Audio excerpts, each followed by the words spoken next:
estos días, a cada niño que nace, presentarlo al Señor. Presentarlo no solo de forma simbólica, sino también frente a Dios y frente a la congregación. Y hoy es el acto de 2 niños de nuestra congregación que van a ser presentados. Por eso yo le voy a pedir a Lady, a Gustavo, que traigan a Jean-Pierre, Jean-Louis, y también tenemos a los que van a ser padres espirituales, a Joyce Blumer Boguea Falvo, Sebastián Falvo, y a mi esposa, a Cintia, a mí, que vamos a ser también los padrinos de Jean-Louis.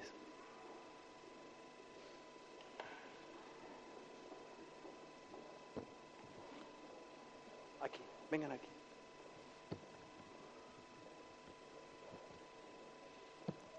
Este muchacho, qué guapo que está.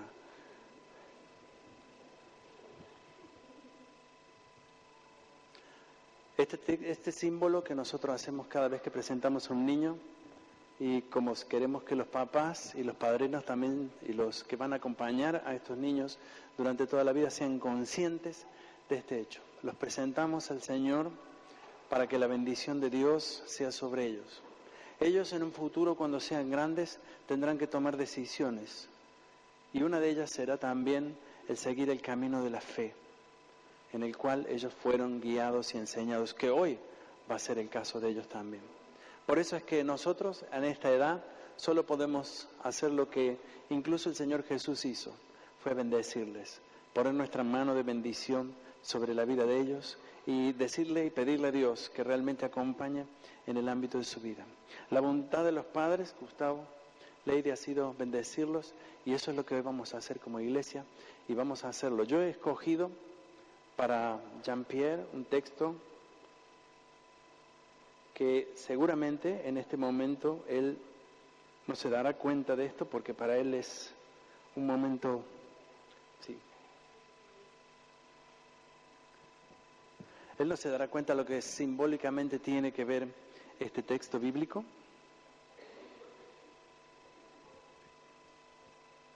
Y como está aquí, Jeremías 33:3, escogí para ti, Jean-Pierre, que dice así: clama a mí y te responderé, y te daré a conocer cosas grandes y ocultas que tú no sabes.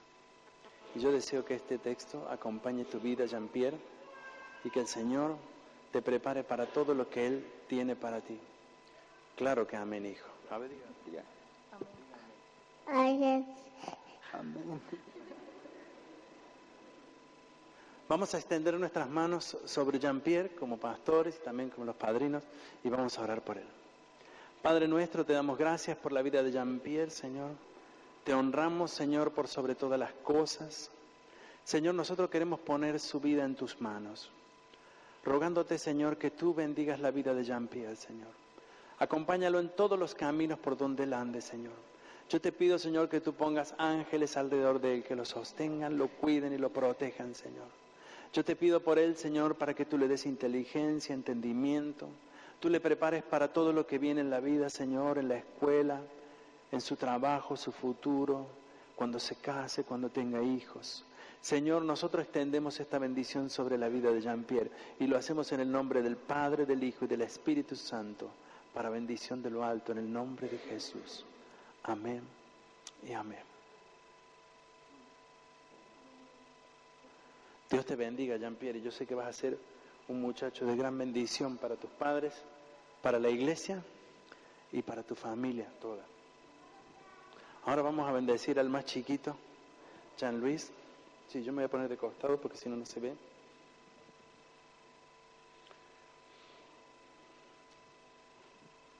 Claro, él no entiende ahora, pero... Y se ve tan bonito hoy, que está tan despierto, y se ríe por todo. Jean-Louis, yo escogí como pastor junto a mi esposa también, y como lo hicimos con Jean-Pierre, un texto que dice así. Está en el Salmo 32, el verso 8, y dice, el Señor dice, yo te instruiré y te mostraré el camino en que debes seguir. Yo te daré consejos y velaré por ti. Y este es nuestro deseo, que el Señor pueda velar por tu vida, acompañarte, guiarte, durante todo el tiempo que estés aquí y que puedas ser un muchacho que sirva a Dios junto a tu hermano y a tu familia, y que esta tu familia sea una familia de bendición para la iglesia y para todos los que les rodeen. Vamos a extender nuestra mano ahora. Gretel, que ore. Voy a pedirle a Gretel que ore por él, la madrina. Amado Dios, te damos gracias por las cosas y los planes que tú tienes para con nosotros, Señor. Y te damos gracias por la forma que tú permitiste que Jean-Louis llegue a su familia. Tú deseaste que naciera, se formase en el vientre de su mami, con el amor de sus padres y su hermanito. Yo te doy gracias por la vida de Jean-Louis y lo bendecimos en nombre de Jesús, sabiendo que tú tienes planes para con él, sabiendo que tú has preparado, Señor, un camino de obras para él, que ya tienes en tu mente y en tu corazón el deseo de bendecirlo y de levantarlo en alto, Señor, de ayudarlo a crecer sanito junto a tu nombre y a tu presencia. Por eso, en nombre de Jesús y como iglesia, lo bendecimos su entrada y su salida, bendecimos las etapas de su vida para que tú estés con él, Señor, para que tú seas su Señor, su Dios. Señor, llénalo con tu paz en nombre de Jesús y prepárale un futuro lleno de alegrías, que él pueda tener alegría en servir tu nombre, como nosotros, que también velaremos por él en su vida, Señor, lo tenemos. Señor, regálale la herencia espiritual de bendición a Jean-Louis, Señor, en nombre de Jesús. Amén. Bien, ahora vamos a pedirle a los papás espirituales. Ellos tienen que firmar aquí en un libro. Este es el libro de nuestra iglesia, donde tenemos los datos de cada niño que ha sido presentado. Si su niño fue presentado hace años en nuestra iglesia y no tenemos los datos, no se olvide. Este libro lo llevamos hace poquitos años en realidad, así que no se olvide de hablar con la secretaria para que lo hagamos entrar. Voy a pedirle a Joyce. Primero.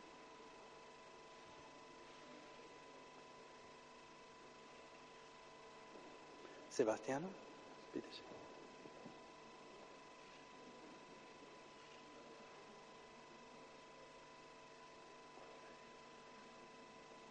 Por Jean-Louis. Gretel. Vamos a poner la siguiente.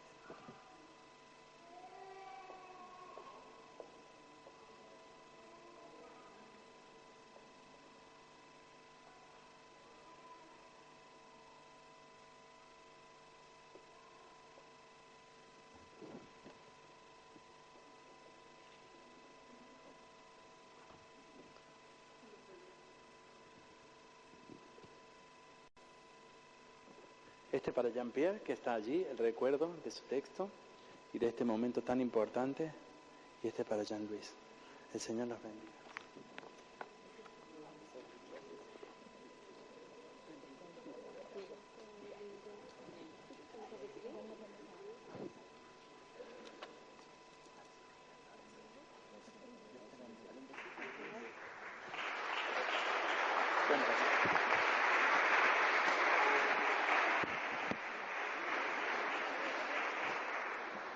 Qué hermoso es ver que los niños nacen. Hace tiempo, cuando nosotros tuvimos la gran oportunidad de fundar la iglesia aquí, hace 17 años, ya van a ser 18, que tenemos como iglesia. En julio cumplimos 18 años.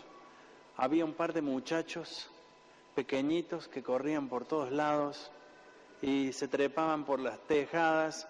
Por ahí tuvimos que bajar uno con los bomberos del techo.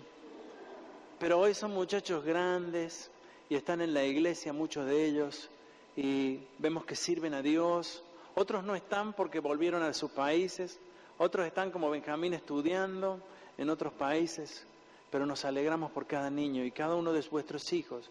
Si ustedes los presentan a Dios, Dios los toma, Dios no los deja. Voy a pedirle a Gretel que pase, ella hoy tiene la palabra para nosotros. Hoy es un día de muchos desafíos y uno va a ser el tiempo. Así que vamos a pedirle al Señor que bendiga la palabra hoy. Señor, bendice a Gretel, que tú hables a través de su boca. Disponemos nuestra mente y nuestro corazón a escuchar, Señor. En el nombre de Jesús. Amén.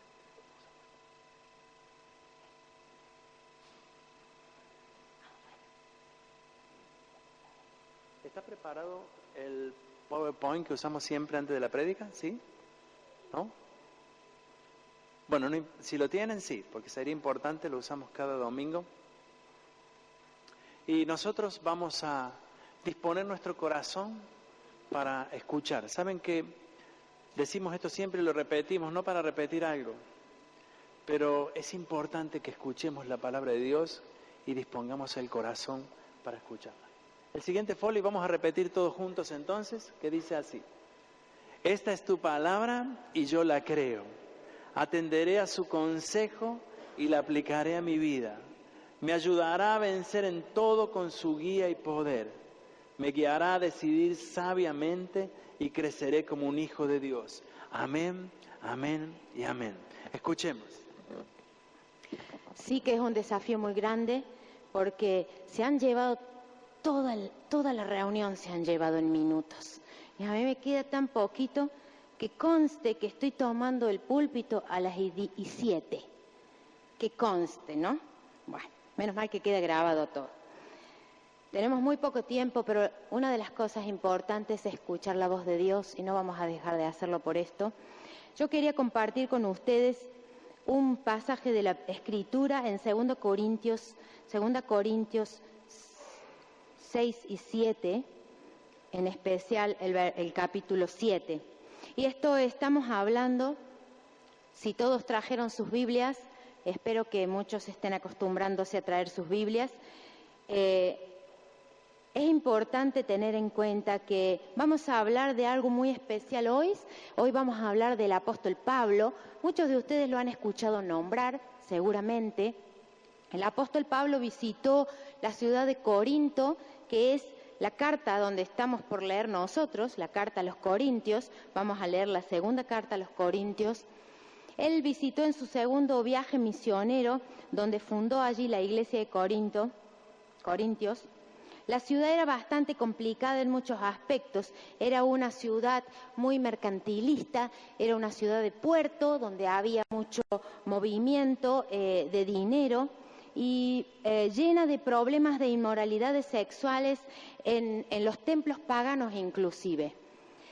Con decirles que en aquella época decir la palabra la ciudad, mencionar la ciudad de Corinto, era mencionar el desorden en el ámbito de las relaciones sexuales e inmoralidades sexuales. Se hablaba mucho de este tema, inclusive había un dicho en ese momento que decían algunos que era cuando alguien pecaba o cometía un error o llevaba una vida muy promiscua en el aspecto sexual, se decía que estaba cristianizando. Con eso les digo la fama que tenía en la ciudad, o sea que realmente era un problema social generalizado. Se habían acostumbrado todos a vivir en una situación promiscua en este sentido. En la Biblia encontramos 2 cartas a los Corintios, 1 y 2 Corintios. Sin embargo, Pablo había escrito 2 más, en realidad, que hasta el día de hoy quedaron perdidas. Dios sabrá por qué permitió que estas cartas que Pablo había escrito a la congregación que se estaba formando en Corinto hasta el día de hoy queden perdidas. Eran cartas muy fuertes de las que hoy va a mencionar el pasaje bíblico.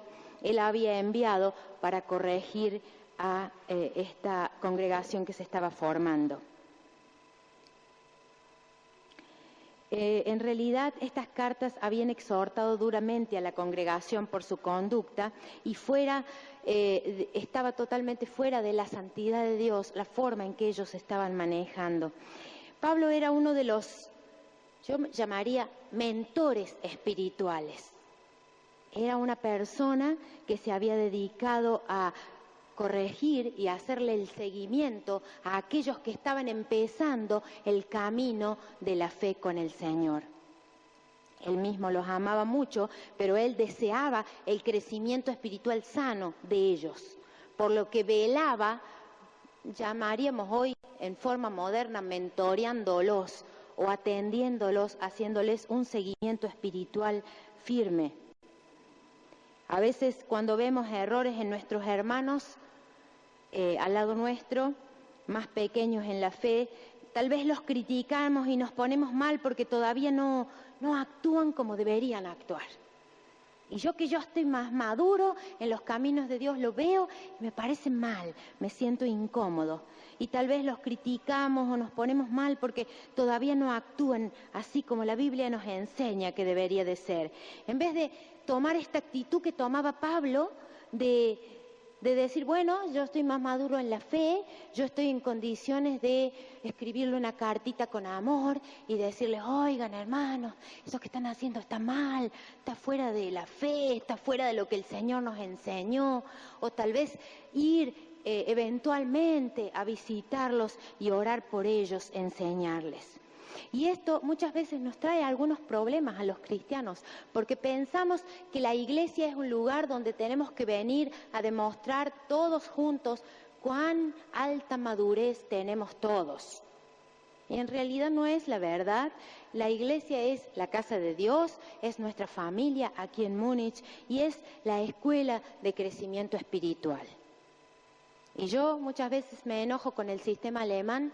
Lo he hecho cuando los chicos estaban pequeños, porque yo digo que aquí en la escuela uno va y ya el año que viene le enseñan a nadar, pero la madre lo tiene que mandar este año a nadar, para que cuando aprenda a nadar en la escuela ya sepa.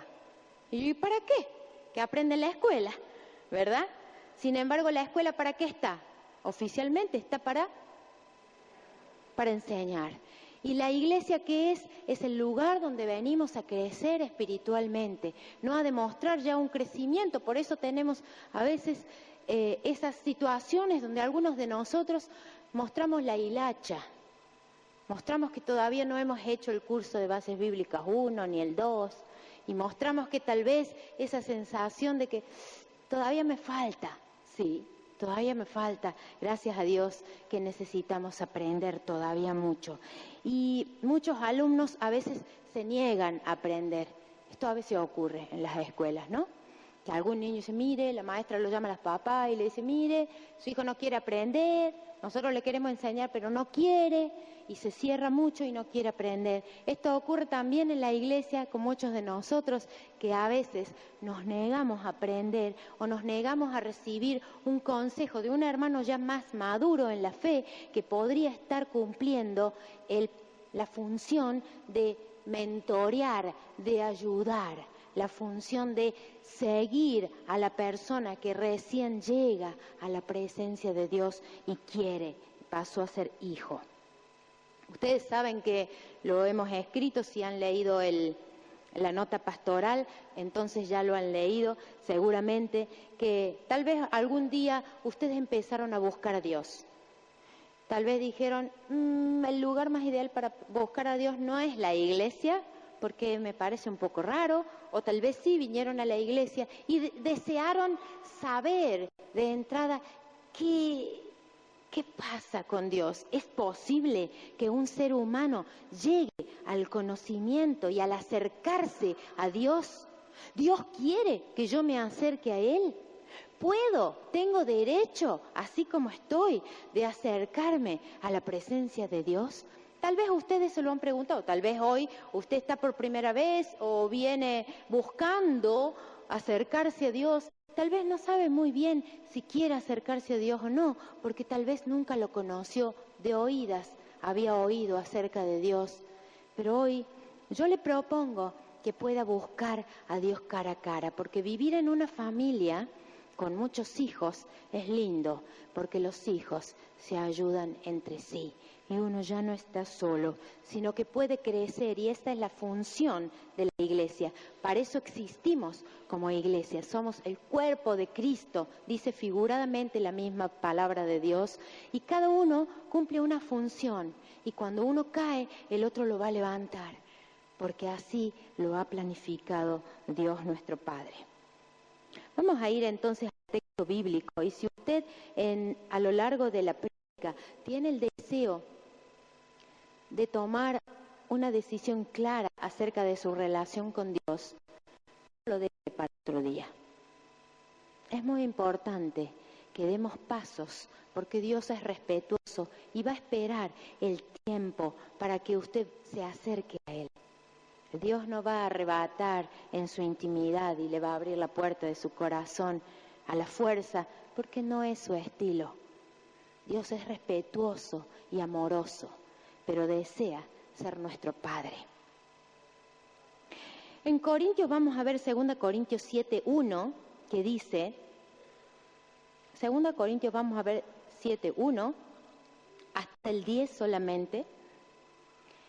Y vamos a tratar de, cuando leamos el pasaje bíblico, vamos a tratar de ver, enfocarnos en cómo en realidad estaba hablando Pablo a esta gente que en realidad le estaba trayendo un par de problemas, porque no aprendían al final cómo era crecer y cómo debían de comportarse como cristianos, porque tenían este peso en contra, que era una cultura alrededor muy sucia frente a Dios, una ciudad muy pesada en lo espiritual, diría yo. Vivían en un ambiente bastante fuerte, donde estaban acostumbrados a tratar con las inmoralidades feas y fuertes como si fuera cosa de todos los días. Entonces era difícil, era un extremo al otro, pasar de este extremo de la ciudad y de la costumbre del lugar a poder reaccionar como cristiano, como a Dios le agradaba. Entonces Pablo dice así, le escribe a ellos y les dice, por tanto, amados, fíjense cómo él los trataba, estaba siguiendo y ayudando a formar espiritualmente. Teniendo estas promesas, limpiémonos de toda inmundicia de la carne y del espíritu, perfeccionando la santidad en el temor de Dios. Acá habla Pablo, vamos a ir verso por verso, diciendo, teniendo estas promesas, y uno empieza el capítulo 7 y dice, ¿teniendo qué promesas? Tenemos que volver al capítulo 6 y leer al final que él les estaba hablando de limpiar sus vidas. Les estaba hablando de que si ellos obedecían lo que Dios pedía de ellos, Dios iba a ser para ellos como un padre. Y él dice, yo se los voy a leer de forma corta, dice al principio, 2 Corintios 6, al final del 16 dice, habitaré en ellos y andaré entre ellos, y seré su Dios y ellos serán mi pueblo. Por tanto, salgan de en medio de ellos, de los que están pecando en la inmundicia, y apártense, dice el Señor, y no toquen lo inmundo, y yo los recibiré. Yo seré un padre para ustedes, y ustedes serán para mí hijos e hijas, dice el Señor Todopoderoso. De estas cosas estaba diciendo él, teniendo estas promesas, teniendo una promesa de que alguien le diga, usted imagínese que usted es huérfano y de golpe alguien le dice, mira, si vos lográs llevar este comportamiento y hacerme caso en estas cosas, yo voy a ser como un padre. Qué hermoso sentir cuando de golpe tuvimos la necesidad toda una vida de tener un ejemplo de vida, saber que Dios mismo nos está prometiendo ser como nuestro Padre. El Padre provee, el Padre cuida, el Padre vela por alguien y esa función quiere tener Dios para con nosotros. Y dice, teniendo estas promesas se refiere a que cuando ellos se unían, por ejemplo, en yugo desigual, y unirse en yugo desigual bíblicamente implica casarse con una persona que no tiene la misma creencia cristiana o hacerse socio, estar muy unido, tener una relación de unidad con una persona que no tiene las mismas bases cristianas que nosotros. Tal vez alguno de ustedes se puede preguntar, ¿por qué? ¿Por qué Dios no permite o no desea o no recomienda una cosa así? Y muchos sabemos por qué, porque la unión con alguien que decide cosas con otras bases nos duele, porque la persona no va a querer llegar a decidir las cosas como nosotros, no tiene amor y temor a Dios, por lo que una relación así siempre nos hace sufrir al final, aunque Dios es misericordioso y siempre ayuda. Y dice que sabiendo estas cosas, sabiendo que hay que respetar esto que Dios pide, entonces limpiémonos de toda inmundicia de la carne y del espíritu. ¿Por qué la diferencia? ¿Por qué nos tenemos que limpiar primero de la carne y después del espíritu? Los que hacen proforme saben por qué. Porque limpiarse de la carne son todos los deseos, malos pensamientos, malos sentimientos que nos permitimos tener, cosas, bueno, en fin, de la carne. Pero las cosas del espíritu en las que nos tenemos que limpiar son aquellas cosas a las que acudimos sin confiar en Dios y que nos hicieron mal, nos dejaron una atadura. Si usted algún día fue a que le lean el futuro, que le lean la mano o que le tiran las cartas, usted confió, depositó su confianza en un brujo, en una bruja, o tal vez se inclinó a creer en las fuerzas del esoterismo. Todas estas fuerzas no son de Dios. Y en el mundo hay dos lugares, hay dos fuerzas fuertes, que lamentablemente existen, la otra también, gracias a Dios, existe el poder de Dios, que es el mayor y el más fuerte, pero también existe el poder del diablo, que actúa a través de brujería, santería y como lo quieran llamar. Si usted alguna vez depositó su confianza en alguna de estas prácticas, esto lo deja atado espiritualmente.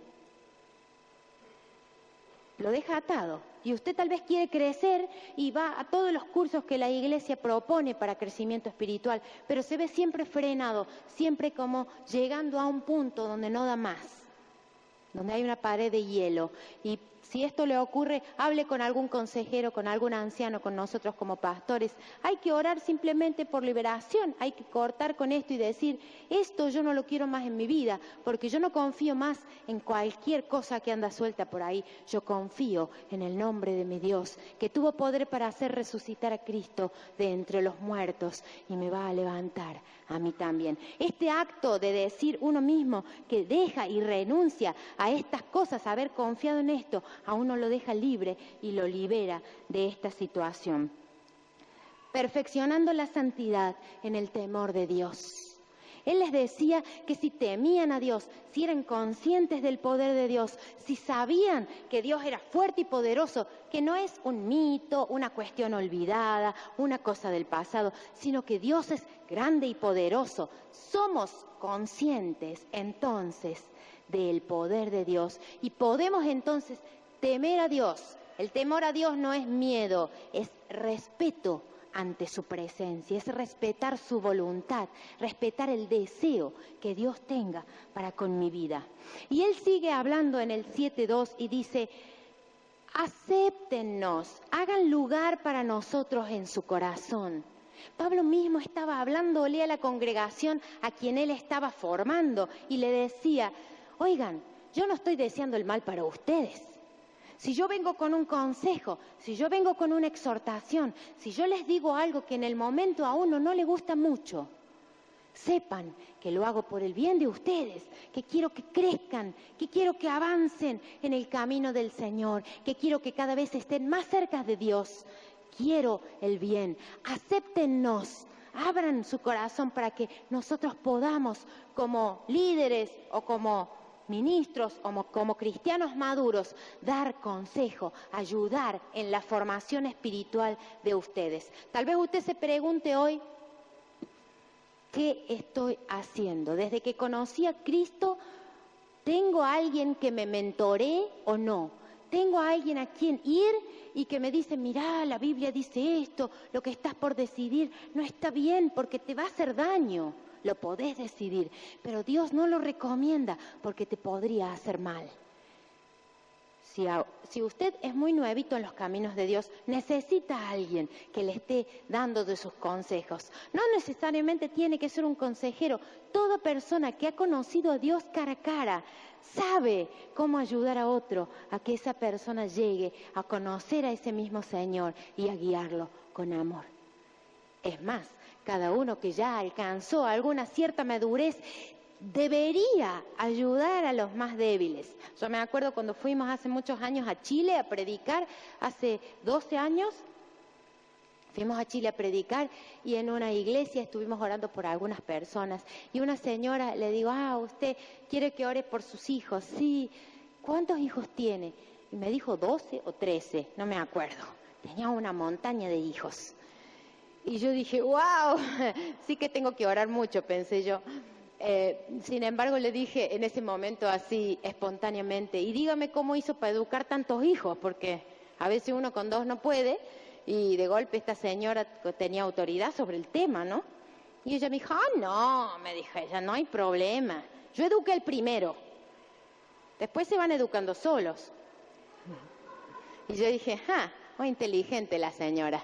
Realmente tenía sabiduría de Dios y yo me aprendí algo de ella. Y realmente en la casa del Señor es así. Un papá espiritual, una mamá espiritual, tal vez no lleguen a educar a 200, pero tal vez el más grandecito va educando al más chiquito. Y así sucesivamente se van diciendo, no hagas eso porque papá dijo que el que hace eso le va mal. Entonces ya el grandecito con su experiencia le fue explicando al más pequeñito qué pasaba si cometía aquella desobediencia. Y esto es el plan de Dios para nosotros en la congregación. El que ya aprendió alguna lección y se la sabe muy bien, está en la obligación de ayudar al más chiquito. Está en la responsabilidad frente a Dios de decir, oiga hermano, eso que está haciendo, mire que la Biblia habla de otra cosa, con amor. Fíjense cómo él hablaba con amor a la gente. Fíjense cómo Pablo le decía, amados.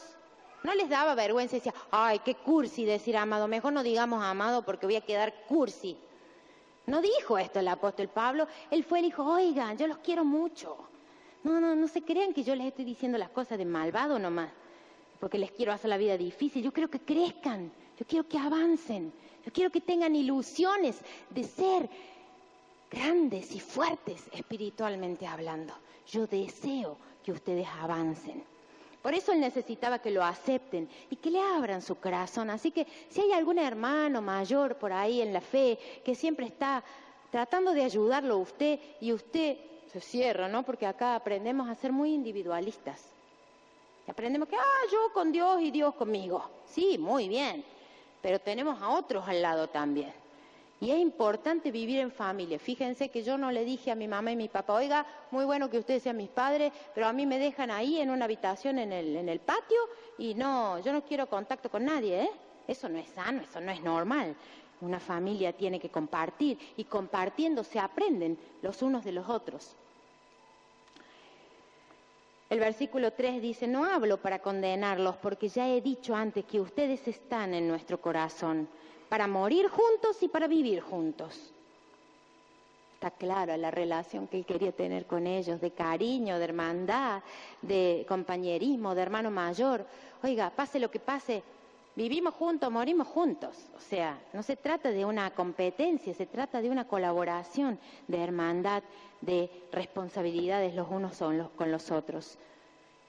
El versículo 4 dice, mucha es mi confianza entre ustedes. Tengo mucho orgullo de ustedes. Lleno estoy de consuelo y sobreabundo de gozo en toda nuestra aflicción. Pues aun cuando llegamos a Macedonia, nuestro cuerpo no tuvo ningún reposo, sino que nos vimos atribulados por todos lados, por fuera conflictos, por dentro temores. Pero Dios, que consuela a los deprimidos, ¿qué dice? Pero Dios, que consuela a los deprimidos, nos consoló con la llegada de Tito, otro que llegó y consoló. El versículo 7 dice, y no solo con su llegada, sino también con el consuelo con que Él fue consolado en ustedes, haciéndonos saber el gran afecto de ustedes, su llanto y su celo por mí, de manera que me regocijé aún más. Pues si bien les causé tristeza con mi carta, con esta carta que estaba perdida, no me pesa, dice él, aunque me pesó, pues veo que esta carta les causó tristeza, aunque solo por un poco de tiempo. Pero ahora me regocijo, no de que fueron entristecidos, sino de que fueron entristecidos conforme a la voluntad de Dios, para que no sufrieran pérdida alguna de parte nuestra. Fueron entristecidos conforme a la voluntad de Dios. Y yo voy a terminar con este punto de la prédica de hoy. Nosotros somos consolados por otros hermanos, somos apoyados en nuestra formación como cristianos, somos exhortados por otros hermanos y a veces nos enojamos en vez de tristecernos, ¿no? Pero sería importante que cuando alguna palabra de exhortación, de ánimo o de cambio llegue a nuestra vida, podamos sentir un ratito de tristeza. Porque esta es la única tristeza que Dios permite en la Biblia, la tristeza según Dios, la tristeza de arrepentimiento.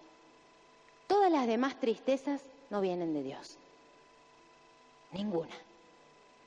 Solamente estar triste por arrepentirse de haber hecho algo mal frente a Dios, Dios lo aprueba, porque sabe que después de esa tristeza, un poquito de tiempo, uno se restaura frente a Dios. Así que si en algún momento alguien te dice una palabra de algún error que estás cometiendo, o tal vez tú como persona madura ya en la fe ves algo que no está bien en otro, no reaccionemos como reacciona la gente del mundo. Intentemos y apuntemos a reaccionar como reaccionaba Pablo, que amaba a esta gente. Él deseaba el crecimiento espiritual de todos sus hermanos. Y él iba y les decía, o les mandaba una carta. Si estuviese en los días de hoy, le hubiese mandado un SMS, un mail, algo que dijera, oiga, hermano, no es voluntad de Dios que se contagien de esta ciudad que está tan fea. Sigan el ejemplo del Señor. Y por un tiempo ellos se entristecieron y dijeron, ¡ay, hemos metido la pata! Pero después dijeron, bueno, a ponerse las pilas y a mejorar frente a Dios. Porque el Señor está esperando de su pueblo reacción. El Señor está esperando de su pueblo humildad, como todo alumno en toda escuela necesita. Porque si el alumno le dice al maestro que sabe mucho y no necesita aprender, nunca va a aprender, porque no está dispuesto. Seamos alumnos, seamos una congregación y más que una escuela, porque el Señor en la escuela no hace falta que los maestros nos amen, aunque en Latinoamérica las maestras siempre se enamoran de sus alumnos. Y cuando viene la madre y dice, ay, pero él es distraído. No, pobrecito, él está atendiendo a las otras cosas, no es distraído. Las maestras hasta lo logran defender a los niños, ¿no? Adelante de sus propios padres. Los aman muchas veces. Pero su función es enseñar, y la función de los papás y de la familia es de amar grandemente a la persona por encima de sus errores. Así que si usted ve un error en otro hermano más débil en la fe, más nuevito en la fe, o si tal vez usted tiene algún error, déjese decir las cosas o dígalo con el mayor amor del Señor, porque así se vive en familia, así se aprende y se madura, así llegamos a cumplir con lo que el Señor dijo. Pablo estaba muy orgulloso de su gente. Él decía en el versículo 16, me gozo de que en todo tengo confianza en ustedes, como aquel papá que mira a su hijo que se equivocó, y se equivocó. Y le dice, no te preocupes, hijo, la próxima vez la vas a hacer bien. Yo confío que tú puedes. Y así, hoy les digo a ustedes, como hermana mayor, como mamita espiritual, a lo mejor de algunos, del que quiera y el que se deje decir las cosas, escuchemos la voz del Señor. Ustedes pueden. Yo sé que nuestra iglesia puede ser cada día más humilde frente al Señor y aprender a dejarnos decir las cosas por otros y nosotros tomar la responsabilidad de hermanos mayores y decirle a otro con amor, hacerle un seguimiento hasta que la persona comprende cómo es el camino de Dios. Si tal vez usted nunca tomó una decisión por Cristo, tal vez nunca tuvo la necesidad de enfrentarse a Dios cara a cara y de tomar la decisión de creer en Cristo como Salvador de su vida, como perdonador de pecados o no, hoy tiene la oportunidad. Hoy tiene la oportunidad de enfrentarse cara a cara con Dios y decir, yo quiero pertenecer a esta familia. Yo quiero que alguien se preocupe por mí. Yo quiero tener otros que hayan avanzado más en su relación con Dios y que me digan cómo es. Yo necesito aceptar a ese Jesucristo como el único que puede perdonar mis pecados y darme una vida eterna junto a Él. Si este es tu deseo, le voy a pedir a los de la mesa que puedan pasar adelante un segunditín, para que o se pongan de pie en el lugar donde están. ¿Sí? ¿Están ustedes? Manuelito también. Pueden hablar con ellos. Ellos están en la mesa de los invitados abajo, pero se pueden tomar seguramente el tiempo para hablar con ustedes. Que el Señor los bendiga si es que ustedes desean esta charla, las chicas de Lila hoy y el caballero. Que el Señor los bendiga y que Dios permita que hoy usted pueda pasar de criatura de Dios a hijo de Dios a través de depositar la confianza en Dios y su Hijo Jesús. Que Dios bendiga a su congregación.